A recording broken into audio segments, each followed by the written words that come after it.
thing about me, I never got with the notion of you should stay with your child's father because for the sake of the child. It never gave that. It never gave I'm about to be in a relationship to make sure for my kid. Like what? Like I'm not to deprive myself, become emotionally numb for my child. Like imagine me staying with my child's father so Choice could see his mother be unhappy, manipulated, deprived of true joy and happiness. It never gave that. I'm about to tell y'all how I left a relationship because at one point in time I was like, you know what? I'm gonna try it out. I'm gonna work it out. I'm gonna see if it's gonna make sense because we do have a child together. And it's like if I'm gonna try with anybody, it's gonna be with the father of my child because it naturally just makes sense, right? We're a big family. Now, so this is what I did. And this wasn't a hard decision. Let's be real, it wasn't a hard decision because it's like once you show me who you are, you might have to show me once or twice because sometimes I could be naive, and I also was very vulnerable and just needy, especially after you just having the baby. Y'all, my baby is only 19 months, so like if y'all want to look at timelines and all of that, is like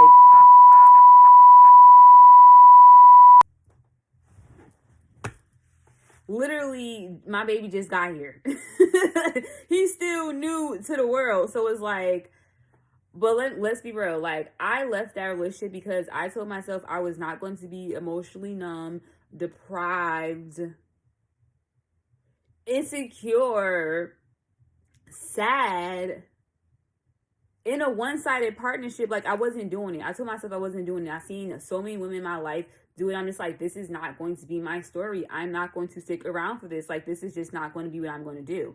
And I felt like it was hard for me. I thought about, and sometimes I feel like it was hard for me to leave because I thought about the money component of like, okay, if I leave, I'm not going to have this money resource. Like I'm not going to have this resource of money coming in. I'm not going to be able to like get certain things that I need. And I'm just like, bitch, that's a lie. That's a lie. That's a lie. This man is not gonna your only primary resources of income. Is like before you met him, how I was getting money. I had my own jobs, my own things, to have my business going. So it's like, why did I get with this man and all of a sudden feel like my whole life depended on him? And that was such a mindset that I had to literally break free from, this idea of I needed a man or I need to depend on a man and his finances to get me through. And I'm not Miss Independent Woman, don't need no man, don't need nobody. Like, it's never giving that, but it's also giving, like, I'm not going to give control and power to a person and make them feel like, oh, if I don't have them, I don't have anything. It's like, as a woman, you don't ever want anybody, not even a man, not a mother, not a cousin, not a job, feel like, oh, if you don't have them, you don't have nothing. Because once you give somebody that power and control to feel like they could do anything with you, they're going to dangle money, whatever it is that you are needing or makes you vulnerable, they're going to swing it in your face every time. And once you become a mother and you have children, people will use your kids to exploit your vulnerabilities. I've had that happen to me recently with a job, and people mention like my child, and it's like, I'm like, you can't use my child and think that I'm gonna go harder or do something or compromise my values because I have a child. It's like, if anything, I'm going to stand more on business because I'm a mom now. Because I let my son know, like, people are going to play in your face, but you got to still stand on business, still stand on values, still stand on what you believe in, because they're going to try to play you for a fool because they think that you're vulnerable in certain areas. It's like, when it comes to motherhood and my son, baby, play with somebody else. Don't play with this one. It's like, before I even had kids, okay? Before I even had my son, I was like that with my nieces. I was like that because I've always worked with kids. I was working with kids since I was like 12 years old. So I've always had this protective layer, this mothering, nurturing interest, energy when it comes to kids. And it's just like, I don't play that. It's like, don't use kids as tools. Don't use kids to exploit people's vulnerabilities. It's like mothers and children. It's like, if you got issues with the mother, the parent, take it as the parent. Leave the kids out. That's my thing. But it's like, people go low, do whatever they want to do. But it's like, me, I don't like that shit. And it's like, I will call you out.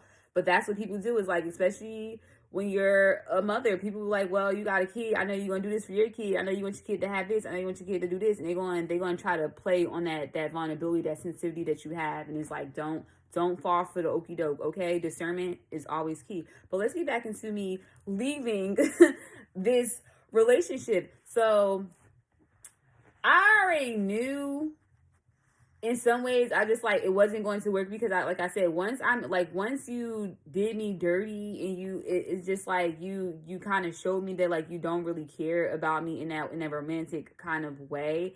And I wouldn't even say romantic kind of way. Once you show me that my feelings aren't important or they don't matter to you, that you're not impacted by like how I feel, is it kind of just gave that. So for me, it was easy to leave this relationship because it's like I already seen signs and things that didn't align with what I want. But because I chose this person as my child's father, I'm like, there's something there. I'm like, you deliberately chose this man to be your child's father. There's something there. There's some sort of attachment to this energy, to this archetype, but to what he represents.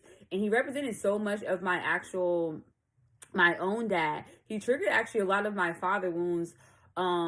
Surprisingly enough to me, I'm just like, oh no, Lord, I just got mother wounds. I just got issues like, in terms of like how I show up for myself and like, little root chakra work, I'm just like a little insecure in these areas. And like, I just have these mommy issues. And it's like, no, babes, you have mommy issues and you also have daddy issues.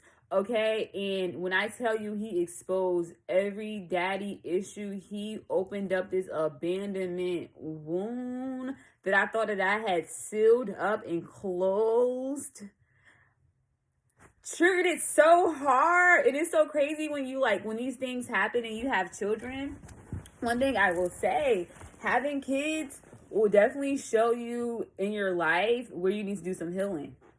And some people run towards it and they do that work, and some people run backwards and they say, I ain't dealing with that shit, and they keep repeating the same cycle, keep finding the same men, keep dating the same women, keep dating the same people that just perpetuates these wounds. And they think it's these people, and this whole time it's like, no, you babe, you got to deal with it. So that is a reason why I also was like, you know what, let me stick with this and see where I need to do the work, because I'm like, clearly there's something here that I'm not dealing with. And I did not deal with the fact that when I got abandoned, and like not abandoned like people like left me, but like abandoned in terms of emotional needs, like me being vulnerable and putting myself out there and saying, okay, this is what I need, this is what I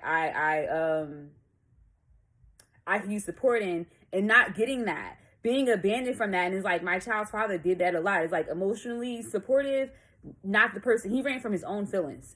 He ran from his own issues. So it's like, if the person is running from their own stuff, they're not going to run to help you. And if they do try to run to help you, it's going to be half-assed. It's not going to be full force. And it's like, no one can ever do the work for you. You have to always do the work for yourself. So thinking somebody else is going to come in and be able to clean up your issues or help you with what you got going on, like, that's a beautiful thing to consider, to think that's going to happen. But in reality, that's not going to happen. You ultimately have to do the work, and that's what had to happen with me. I'm like, I had to face the fact that, like, okay, I have these abandonment wounds, and I'm attaching myself to you because your energy is familiar, and I know that even though you may have abandoned me, I know what to expect. I know that that's what you're going to give. There is some sort of comfort here. There's some sort of familiarity with this energy, with this spirit, and I just kept, and I was into it. I was like, even though like it was not something I wanted, it was something I tolerated because of the comfort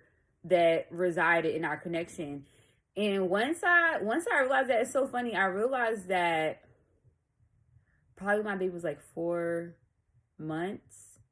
But I do want to do a rewind because the abandonment happened when I was 3 weeks postpartum. He literally came to my house because I haven't spoken to him, because the first couple of weeks it was just like a lot of arguing, bickering, and I just knew like it was just like he just annoyed the fuck out of me. It's like, first of all, I just got the hospital, we just came home with Choice. It's like, I'm new here, I've never been here, I've never been in this situation, I've never like actually had a person, a baby be like a helpless baby be dependent upon me. And I'm like, I'm learning all these things, I've watched all the videos, did all the things, and it's like, but nothing prepares you for the actual moment when you come home with your baby. Okay.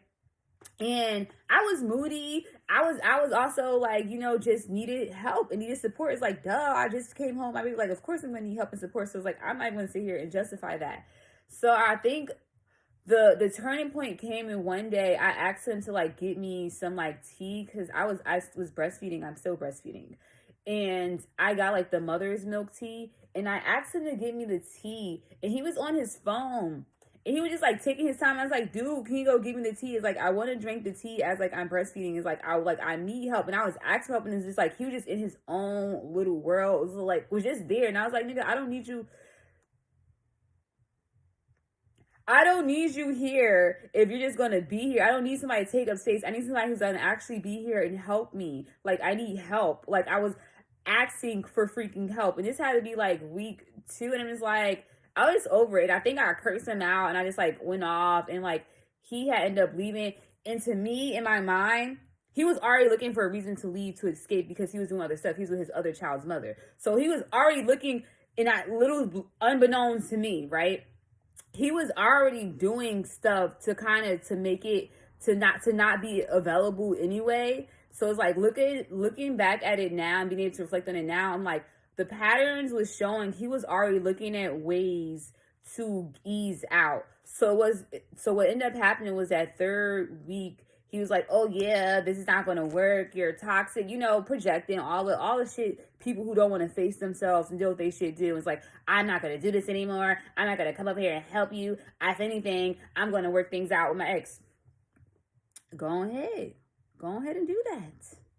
Y'all, the fact that I'm here today and I'm not behind someone's jail cell really is a testament to God's everlasting grace, because the way I wanted to put my baby in a bassinet and hop out of my bed and hit this man with a 2-piece,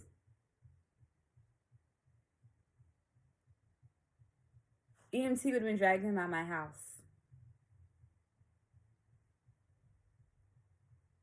But God knew that wasn't the thing to do. God knew. I knew that wasn't the thing to do. I knew that wasn't the thing to do. God covered me. God covered me. Even though had I done it, it would have been justified. I knew it would have been justified. Come on, postpartum, depression, not even depression. Depression happened after that.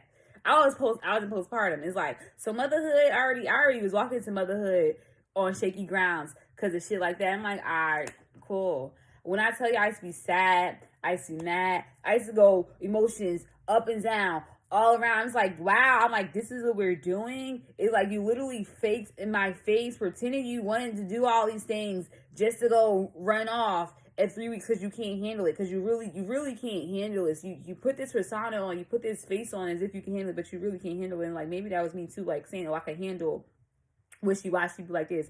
I can handle getting abandoned again. And once all that happened, I would just say like the depression just really came through crazy. And it's crazy because I want to talk to y'all about how I left this relationship, but I'm like, I have to give y'all context as to how this even came about. Right? And went through the last summer, went through all the postpartum depression, sadness, different range of emotions. I went to go see that lady though. I took my ass to therapy. I sure did. I took my ass therapy because I'm like, you know what? This is becoming a lot. And I felt like it was less about me being depressed about being a mom, because I'm like, that part wasn't really depressing, and like it wasn't. I love being a mom. I love being a mom. I love breastfeeding, and I love doing all those things. So like that part wasn't the issue. The part was co-parenting with this person who was inconsistent, would decide they didn't want to come get our son when they didn't feel like it, will argue with me, blatantly be deliberately nasty to me on the phone, and find reasons to not come and get our son. Like, it was just all this inconsistent behaviors and patterns that impeded on how I mothered and how I wanted to show up as a mother, because I was so busy trying to get my head above water dealing with that. It took away from me wanting to be the mother I wanted to be. But I guess I had to be the mother I had to be at the time, because it's like I was still doing what I had to do, but it just caused so much emotional strain and stress on me dealing with that nonsense, that I felt like I was constantly putting out fires. Like every day I was like, okay, what fire am I going to put out today? To the point in time I was like, no, I'm just going to block this person. And I'm like, I'm just going to block you. And the day you say you're going to come get our son, I'll unblock you that day. But it's like, in the meantime, between time, I don't even want to deal with your nonsense. And it was nonsense. And I tell y'all, My child's father is a person, he will not text you, he will call you, and that's what I hate so bad, because it's like you would never have like the text receipts from this person, but if I could have recorded those conversations, okay. People will find different ways to manipulate you. Okay? I don't know who needs that, but it's like sometimes just keep it at text value. Just text. Don't even give them the phone call. Don't say too much at the drop-offs. Text me. Keep everything in text. Nobody got time for all that extra shit. But yeah, all that shit was happening. And then all of that, was going to therapy, was figuring all of my shit out. Eventually, I would say co-parenting, did it ever get better? I can't even say if it ever got better. I just feel like I got better at putting out the fires and like dealing with the inconsistency. I'm just like, you know what? This is what you bring. This is how you operate. I have to just prepare myself for knowing that's what you come with, instead of being mad every time, instead of getting annoyed every time because I'm just going to keep getting annoyed. I'm going to let that shit be. Like, it's going to happen. And so it's like, instead of trying to control the outcome and control how he responds, I control how I respond to things. And that's what I did. So months later, we decided to rekindle things. I'm like, okay, we rekindle things. And in my mind, I'm like, the timer is on. The timer is set. It's like, okay, you want to rekindle things with me? You want to come over here and do things with me? You're in a timeline. Did he know he's in a timeline? No, I put him on an invisible timeline. I'm like, you got 6 months. I'm like, if this 6 months, if I don't make money, if my life don't drastically improve by me being with you, you're the problem. But I already knew he was the problem. But I'm like, also, I'm the problem. So I'm like, what is my problem too? So I used him as a mirror to see what my issues are for 6 months.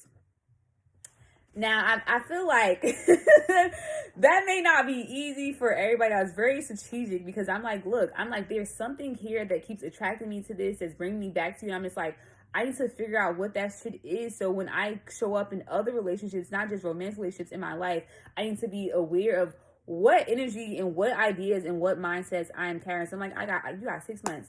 In my mind, I'm like, in 6 months, this man don't help me make some bread. If my skin don't start glowing or doing something, if my life is not improved some way, it's a dub for me, okay? In my mind, though, it was already a dub, but I'm like, I'm gonna give you 6 months. Gave him 6 months. I would say that, if anything, it definitely helped with co-parenting, because I was just starting to program myself to not depend on him, program myself to know that his money is not going to be coming to, the money that I'm getting from him is not going to be coming to me. These things that we do together, like, it's not going to be happening. Like, was programming myself to, like, this stuff is not going to be consistent. Like, I don't have to depend on this. This is not going to be a part of my life. And trying to programming your mind to think that way while you're with somebody can be a bit extreme, because I had to still, and I feel like I still had to still in a way perform as if like that was something I wanted. But in my mind, I'm like, I'm just programming myself to be able to better collaborate with him, communicate with him, and, not cohabitate, but like, co-parent. So whatever it is to enhance that co-parenting relationship. And to me, I was like, after a while, I was just like, certain things I didn't have to do, okay? Y'all know, certain things I didn't have to do in order for that to work. And I'm like, once I took that out, baby, that's when things went up. Once you take away that, once you stop sleeping with the enemy, it's up. It's really up. Once you decide to say, you know what, like, I'm no longer giving myself to you in that way because you don't value me, you don't see me for who I am, because you can do that, because you have that power, okay? That V power. When I snatched that back and started pouring back into myself, pouring back into my projects, pouring back into my business, doing things that make me feel good, decentering him. That's what that 6 months was. decentering him and recentering myself, because I had put so much of my time, effort, and energy into his world and trying to figure out his shit and his problems, and oh no, because this should be this and you should be doing this and you should be doing that, and it's just like, let me do that for myself. No, Katrina, you should be doing this. You should be investing in that. You should stop doing that. You should stop doing, like, for me. Doing that for me. And that's when the shift really came, when I was like, you know what? I'm giving you too much energy, too much time, too much resources. And you're over here flourishing and doing right and cool and looking like you got it all together, when it's just like, that's me. That's literally me pouring into you. And then I just took it all back. Sometimes you gotta snatch your shit back. Snatch your energy back. Take your power back. Be so unapologetically about taking your power back. It's yours. People parading around here like they got together, and the whole time is you helping them, uplifting them, giving them advice, holding space for them, their issues, their problems. And that reminded me, that when I first met this man, that's literally what the fuck I was doing. Venting, all these emotional issues, all these things. Feeling sad for people, thinking I had to be there for somebody. It's like, you don't have to sit here and let people emotionally dump on you. You don't have to sit here and feel sorry for people. People are going to have shitty lives, shitty things go on in their lives. They are responsible for how they respond to that. They're responsible for what they do with that, how they decide to deal with that. That's not your responsibility to help somebody. Emotional labor. You're not an emotional labor carrier. You're not an emotional labor carrier.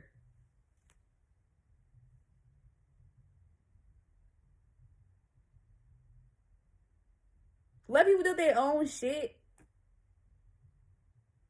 That's the biggest thing. The biggest thing I've learned, you gotta let people do their own stuff. You want to listen to somebody's problems? Like, well, you got 5 minutes. And that's why it's like, you got 5 minutes. It's like, I'm working right now. Firm boundaries. Oh, I'm working right now. 5 minutes. Oh, you don't have no time. All you care about is work. All you care about is your business. Quick. Yeah, that's all I care about right now. That's what's important to me. That's what I'm prioritizing right now. Yeah, it is. I'm glad you got the message. Every other day, that's what I was hearing. Once I stopped censoring him and I recensored myself and put myself back on the path that the divine assignment God put on my life, it was you never had time for this. I'm just saying, because how are we going to be in partnership and we got this on? I'm co-creating with God right now. You in a way. And you got to start swatting the flies. Get out of here. Get out of here. Cause what? Cause you don't owe anybody anything, no explanation, no conversation. Let people deal with their own shit. Make yourself less available to nonsense. Make yourself less available to bullshit. And start putting things in your life that you actually want to deal with, that you actually want to be in alignment with. 6 months. I wouldn't recommend it unless that's something you know you could do. I would say, like, when kids are involved, people make it seem like, oh, it's hard because it's kids. It's like, no, my son made it very much so easier, because I'm just like, nah, I'm like, all the stuff I want to do with my son, all the things I want, the places I want to take him, the things I want to show him, how to show up for himself, how to love himself. Like, I'm the one of the first people he see in terms of how to take care of yourself. Our mothers, our fathers, our aunts, our uncles, our immediate family, those are the first people we see taking care of themselves. Those are the first models we get of those behaviors, right? So I'm like, what behavior am I teaching my child? I'm teaching my child that you gotta deal with nonsense. You gotta listen to somebody berate you for hours, call you, all types of things, argue with you all day, have your nervous system all over the place, out of whack. Like, no, I'm like, we're not doing that. I'm like, no. I'm like, I'm not doing that. I'm like, I don't have to do that. Like, I have a choice and I'm choosing to walk away. And I walked away, and I would say it has been bliss ever since. Okay, when I tell y'all, opportunities have been coming. Opportunities have been coming from left and right. I've developed my own income streams, and just like, because I did it before. I did it before, so I could do it again. And 9 times out of 10 is like when we encounter these type of situations and they throw us off a track, off our path, we gotta realize who we were before these people came into our lives. You were already a money getting person. You were already a goal getter. You were already a successful entrepreneur. This thing, this person, these activities, whatever this thing in your life that took you off your path, they just took you off your path. They distracted you because there was something that she was not dealing with, and it wasn't going to allow you to really be able to enjoy the fruits of your labor. So you had to deal with that. So I'm forever grateful for those lessons, because I'm like, because of that nonsense. One, let me really get into it, y'all. Increase my intuition like a mug, okay? Discernment on fleekity fleek. My bullshit radar is like,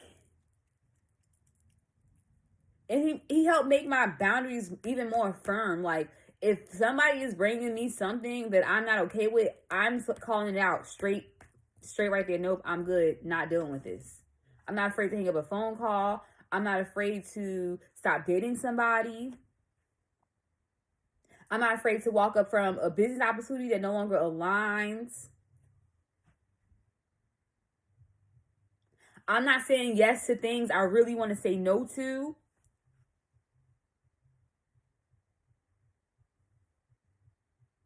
So I'm like, yes, you did your big one, okay? You helped out a lot. I'm not sitting here chasing things, okay, that don't want me, that can't even see me for who I am, okay? We're not like, it's just not giving that. It's just like, so thank you. I'm very grateful for the lessons and being able to walk away and really step into my power, because that shit was hard some days. Some days was very, very, very, very easy. And when I said I was done, I was done. And I stood on being done. It wasn't, oh, I'm done for today. I'm done for the hour. I'm done for a moment. It was like, no, I'm done with this. I'm done with you. I'm no longer accepting this as my personal truth. I get to decide how I want to move forward because I have power. You don't have power over me. And left. And like, y'all see the skin glowing, okay?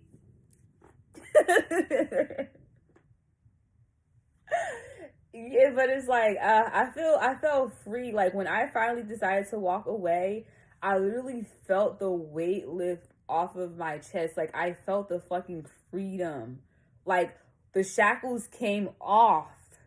Like I freed myself from that attachment, from that bondage that I thought I was living in, that I thought was going to be there my whole entire life because we have a child together. And it's like, no, it's not. To freedom! To freedom. Free yourself, my sister.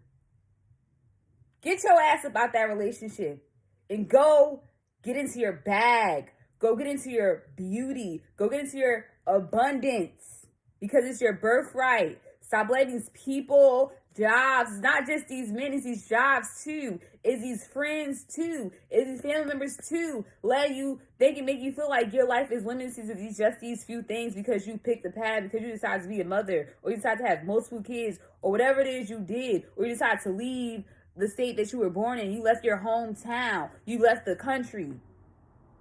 You got married. You did something different from the usual. That's okay. That's your path. Stop letting these people come in and tell you how your path's supposed to look because they're projecting their insecurities, the way that they see you, the way they think things should go onto you. You and God know God's promise for your life. You already know the promise that God has made to you, the how you're co-creating with God. You already know what that looks like. Stop allowing these outside entities get in between what you and God are creating.